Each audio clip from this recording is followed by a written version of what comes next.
所以，譬如说，我现在这个案子是我自己会承接下来，不会造成各位的任何负担。自动农场跟自动渔温的事情，我们已经在做，所以我们在明年的这个时候，会有一个平台是新创的渔夫跟农夫的平台。比如之前是有机厨房的研发厂，所以我们在这些东西做完之后，我们甚至会出真正健康的鱼松，真正健康的多果核仁，我们可以去找真正好的咖啡，我们可以进口葡萄，这个都是他之前做过的事情。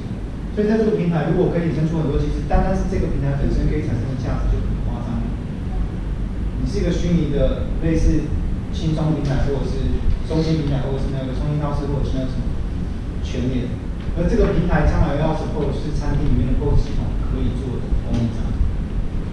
然后我们在这端整合的是要当农夫或当渔夫的人，他进来的时候，我们要 support 他的土地的整合、土地的媒合。我们要帮他媒合肥料、媒合细菌、媒合饲料，这些供应商都在做的事情，完全跟米秀现在在做的事情是完全一样。可是如果有一个人他进来媒合土地，定期买肥料、定期买饲料，这些东西进到transaction的时候，这个工作的业务就会转到树立了。也是在也是。比如说，我说那个由苏力来出人力的部分、财务的部分，一样在新公司里面。因为那个，等一下我们请你秀，我们在讨论完之后，等一下你就可以直接解释好，然后我们可以讨。我强调一下，有些讨论你不会暴露在大家面前的原因，只是因为它太难，你不想浪费大家太多时间。可是沟通的过程，我都希望公开跟透明，让大家可以看见，因为这是你会分享到的，就是你会当老板。你懂意思哦？不是我要你做什么意思，你自己有没有想要加入？那我会不断分享我为什么这样做，希望你能够理解那个原因。所以这个是大概我们要建立的结构跟机制，听懂我意思吗？好，我来讲今天要讲的重点，因为这是口语秀。我讲。没有，我是说等一下再给你讲。不是我说这是开个头给你，要让你知道。所以零和理论，如果是在零和理论的时候，就是标准的什么？通货紧缩。我刚刚讲过，通货膨胀跟通货紧缩，这是我们最害怕的。通货紧缩就是一个人有钱了，他拿出来做投资，发现没有东西可以投资了。因为我有100万，我投资有品效，妈的做设计搞半天回来100万应该是回不来，在台湾做设计对不对？我投资重选还是学生我投资他，可是我不知道他接下来要干嘛，因为他做的那个 3D 的东西，而且是 JavaScript 又是网页而已，我干嘛投资他？对不对？根据我一个老师这么久的资格，做3D 的模组才是红的嘛，不投资，我投资阿张哦，他们之前在做很多的东西，跟 Arduino 的东西哦，听起来很酷，可以做智慧箱，很红，可是过了2年多，好像也没做出什么东西了，不要投资他。小胖投资小胖做面包，可是我们家前面的面包好像倒了很多家，没有一家超过3年的，就只是5保算还赚钱。哦，我投资算了，不投资，买土地，我只相信土地不会，只要这种情况出现的时候，一定是通过紧缩的现象。通过紧缩状况，就我不把钱拿出去进入状况，而零和理论，零和状况的第一个标准，第一个符合零和状况就是土地的买卖，因为你买了1块，不少1块。虽然它进到膨胀理论流动性效果的时候，它会有不同的价格，这是我们后面再讲的。可是只要进到这种情况，这个社会基本上就是一个沉默的社会。只有一个方法，回到流动性，我5块，他5块，回到一开始的基础，把你的4块钱借给我，因为又有人知道我有5块钱，对不对？他觉得我做生意的时候，我开了面包店，应该只能够撑2年，结果2年。看起来不但没有倒，好像还越做越好，那就开始进来看看面包到底有什么好吃的。你们用主动假如挖粉吗？像台湾以前都是没有人知道面包是什么，这就是老外家的胖哦。咖啡这偶尔物件像袂歹卖，足贵的。900啉的，茶好啉，没有，我在讲的是过去那个时代。所以国家有能力把钱集中在一起，产生了工研院。1973年，我们就开始有能力做这样的事情。国家把钱拿出来投资在某一个中心产业，然后让流动性开始产生，让国外的 IBM 什么开始来看，台湾好像也还没倒，流动性像我开始产生，他把钱跟生意拿进来。一是什么？一是当我手上原来5块钱，我跟他借了4块钱，变9块钱的时候，我可以做到什么生意？我是不是只能过去做9块钱的生意？没有，因为所有的经济是 expectation， 来，我可以做到30块钱的生意。所以我回来不但还他4块钱，我还多给他1块钱，他变6块钱，我赚到了30块钱，我给他6块钱，24块钱，我原来的本金也还在24块钱，加上我原来5块钱，我现在是9块钱，我5块钱变29块钱，6倍，3年，流动性，流动性还有更多的价值。我要盖一栋大楼，公共工程，我投资200亿，我包200亿，我包给2个工人，2个工头。他各自是不是直接各自拿100亿？不是哦，定时拿，对不对？所以我第1个月给他1亿，他再发包，他心里面会想的是我只有1亿吗？不会，他想这个工程我应该有100亿可以拿，所以就产生流动性。流动性产生的情况大概就是类似这种情况。最讨厌是说没有钱的时候借钱，借不到钱抢钱，偷钱，偷不到钱抢钱，抢不到钱干嘛？创新。创造性，在长期来讲，它有它的风险跟它的危机。长期来讲，我们都是的确有它问题的状况。也就是说，接下来发现这个问题的状况跟找到解决的方法是在各位的身上。我已经讲很久，对不起，我承认我没有能力，我不是一个天才，我知道我没有能力。可是我目前看到所有人你讲的一件事就是创新，就是创新，懂我意思吗？创新这件事情必须先知道自己在哪里，我们自己公司的立场跟定位在哪里，你才能够跟整个世界negotiation。所以你自己要先跟自己团队人先能够negotiate。那你自己要跟自己团队人先negotiate之前，请你做第一件事情，跟自己先negotiate。这个我可以插一下，有同学能分享一下我们上次上课的第2天的早上。怎么了？我想一下。可以讲2句吗？第2天的早上，大家不是还在玩烧火字吗？对啊。有啊。你不是很专注在我那里？没关系，我先讲完，你就能够讲。设计师的立场是先说服自己，接下来说服你的伙伴，再接下来出去说服世界。可是做事情的时候，你会发现是从自己先开始。所以你要跟别人沟通之前，要先跟自己沟通。小心，我昨天找你们上来就是先让你们自己跟自己沟通。你定出事情的重要性，定出事情的紧急程度，在自己跟自己沟通有非常非常重要的立场在哪里？把自己当别人，然后跟自己讲，凡是在这里的东西都是紧急又重要的东西，千万不要让事情跑到紧急又重要的。一定要解决这里跟这里的问题，而这里要跟这里2个东西要怎么解决？很简单，把它往这里拉，把它往这里拉。重要性有时候你没办法往这里拉，重要性有时候你没办法往这里拉，因为有些关系是不能重新建立的，健康的关系是不能重新建立的，友情的关系是很难重新建立的，爱情的关系是不可能重新建立的，出轨的人就是会出轨。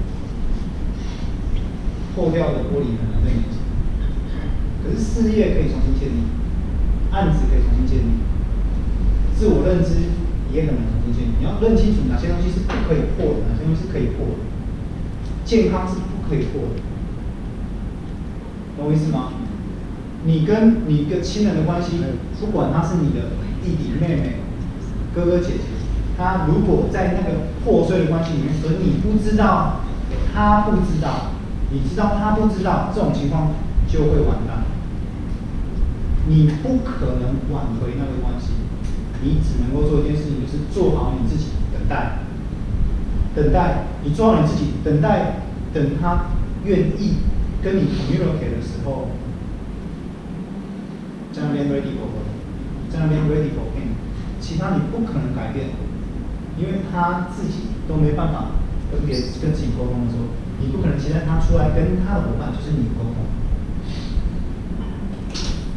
耐心的等待，就是上礼拜我讲的让子弹飞一会，预备好你自己，告诉他你在哪里，一定要清楚的告诉他你在哪里，然后等待他。你跟你母亲的关系，你跟你儿子的关系，你跟你老婆的关系，你跟你好朋友的关系，你跟你女朋友的关系，都是在这样子的关系下面。所以我们回到最基础的沟通，第一件事情，我们上礼拜画了3个图，3个重点，第一个叫自我定位，第二个叫他方定位，第三个叫做技巧。自己的这件事情上面，我刚讲的4个 resource professionality。position 还有一个叫 credibility 才是，对不起，这条线不是这样画的，这条线是这样画的。你们为什么跟米秀会比较亲，跟大军比较不亲？不是因为大军在台北不下来，他常下来，对不对？可是米秀的 credibility 比较高，他愿意听你们讲话，他也愿意听我讲话，他也愿意跟你们讲话。大军在这边的时候，我愿意听你们讲什么？你有神下来的时候，我跟你们说，你们现在在干嘛？然后让我知道一下，我现在也在干嘛，然后我们可以干嘛？没有嘛？他想就像那个老板坐那里，东方的思考逻辑，他把自己当做那个跷跷板上面的羊，他在做的事情就是制止别的羊上来。如果别的上来，我就晃他嘛。然后如果有人真的把我挤下去，我就拉包圈回来再把别人挤下去。可是我们看到跟米秀的沟通的情况之下，我们没有互相抢的这种情况，其实是good。这个 credibility 就会建立起来，我们就能够沟通。所以永远记住，一定要先认识自己的立场，然后知道别人的立场是什么。这样到目前为止没有问题。第二个，在沟通的事情上面，尤其在沟通的事情上面，如果你没有看过我骂陈志清，就在我们公司那边，我忘记。有人要听过，我就屌骂谁，我都知道啊。陈志清当初在乱第五门的时候，犯了很严重的一个问题，就是他在跟小赖沟通，跟那时候还有一个女生叫什么 ？Vera，他在跟他们沟通的时候，他不在意他们的感受，对不对？那时候很生气的骂他的时候，我是跟他说，林哥在讲。他在跟他的朋友压力。哦，那还好。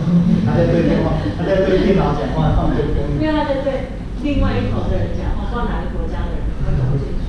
好，我们先回来讲这个。所以，那个，我们这个讲完，如果阿昌你要忙就下去，如果你要留下面，可是我早上讲到这边，你知道我为什么要留下来？知道吗？所以就是要留下来。不是，反正就是要留下来，而是因为接下来动画股权的东西的分析上面，我们要选出6个人来，当然6人一定是绝对的，我们要协助米秀把那个东西搞定，因为米秀如果在搞定的过程中可以说服这6个人，那将来他们在帮你 run 各个公司的时候，你就不用一个一个再去搞定他们。那现在大家都很好沟通的时候，就趁这个时候。我心里面有一个大概喜欢跟希望的名单，那6人当然是其中一个，然后我接下来看的是希望你哥也是其中一个。那另外的4个人当中，我当然觉得罗比香应该是其中的一个。那其他的人，我当然是希望由6人来找另外的3个人，大家做投票的方式。可是如果我们有人没有在这边，就会失去就比较容易失去那个机会。或者是你被选上的话，你在沟通的过程你比较不知道我在讲什么。我是为了这个做预备，所以这个早上的这1-2个小时，其实对我来讲比下面那个工作还要重要。懂我意思吗？如果我避免那个东西，避免那个重要事情变成重要紧急的事情，那在到时候的沟通，只要差错一点点，对大家的利润来讲就是差了几千万，不差很多。你懂我意思吗？万一你是做一个错误的决定，你决定放在哪个地方差了40%。It's gonna be awful。所以你们看沟通这件事情，第一个重点，自己的定位。所以《孙子兵法》讲知己知彼怎样？觉得是100%的举手。不一定哦。不是，《孙子兵法》根本不这样讲，《孙子兵法》写知己知彼，百战不殆。不败之地啊，不败之地可以。对，其实也不是立于不殆，因为孙子兵法在战国时代提出来，他所讲的世界就这么小，他只是用计。那个时候有6本很有名的兵法书，包括《孙子兵法》，包括《五子》，孙子打败了伍子，然后回伍子，还有最后一本叫六韬。3年很多，3年不够了。还没，然后包括6韬，所以这些书里面大部分都在讲战争的过程，所以它里面讲到这个。可是问题是，它里面我们后来在商场上又用了很多，它下面那一句大家就不太知道了。不知彼知己，